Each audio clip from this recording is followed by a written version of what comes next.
সকলোকে শুভ সন্ধ্যা জনাইছো। আজি মই এটা নতুন মানে বিষয়ৰ মাজলৈ সোমাই গৈছো। সকলোকে জনাবলৈ পাই সুখী হৈছো। আসলতে মই আজি এটা এক্সেস বাৰ্ছৰ সেশন ললো।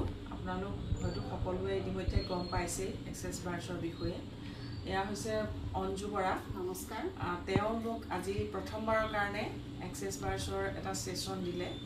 সকলো ৰোগৰ কাৰণেই যেটো প্ৰয়োজনীয় মানসিক হওক শাৰীৰিক হওক বিভিন্ন বেমাৰ আমাৰ শৰীৰটোত বিভিন্ন বেমাৰে সকলো সময়তে ক্ৰিয়া কৰি থাকে। পেটৰে হওক বা বিশেষ হওক আনকি কেন্সাৰ বেমাৰৰ মানে প্ৰতিকাৰ হয় বুলি কোৱা হয়। আৰু যিসকলৰ মানে সন্তান নাই সেই সকলৰ ক্ষেত্ৰতো উপকাৰী। এই ক্ষেত্ৰত তেওঁ ভালকে ক'ব মোতকে। গতিকে মই আজি প্ৰথমবাৰৰ কাৰণে সেশনটো লৈছো আৰু মই প্ৰথমবাৰ লৈয়ে যথেষ্ট ৰিলেক্স। আসলতে আমাৰ দৈনন্দিন জীৱনত আমাৰ বহুত চিন্তা থাকে, বহুত টেনচন থাকে। কিছু সময়ৰ কাৰণে যিখিনি সময়ত ললো আৰু এতিয়া বিশেষকৈ মোৰ যথেষ্ট ফ্ৰী যেন লাগিছে মনটো। মই আৰু ল'ম।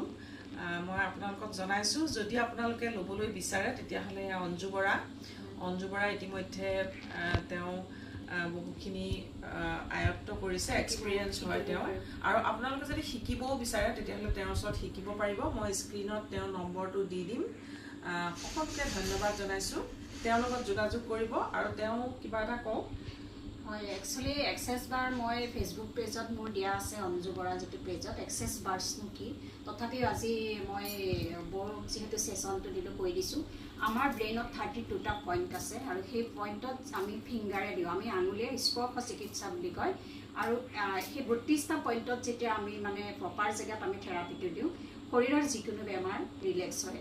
মানে প্ৰতিটো পইণ্টতে কাম কৰে শৰীৰৰ। কেঞ্চাৰ ভাল হৈছে, বহুত দিন সন্তান নোহোৱা মানুহৰ সন্তান হৈছে, আৰু ডিপ্ৰেশ্যন আমাৰ মানে সৰুৰ পৰা আমি যিবিলাক নিগেটিভিটি লৈ থাকোঁ ব্ৰেইনত এইখিনি ডিলিট হৈ যায় আৰু পুনৰ আমাৰ ব্ৰেইনটো নতুনকৈ সৃষ্টি হয়।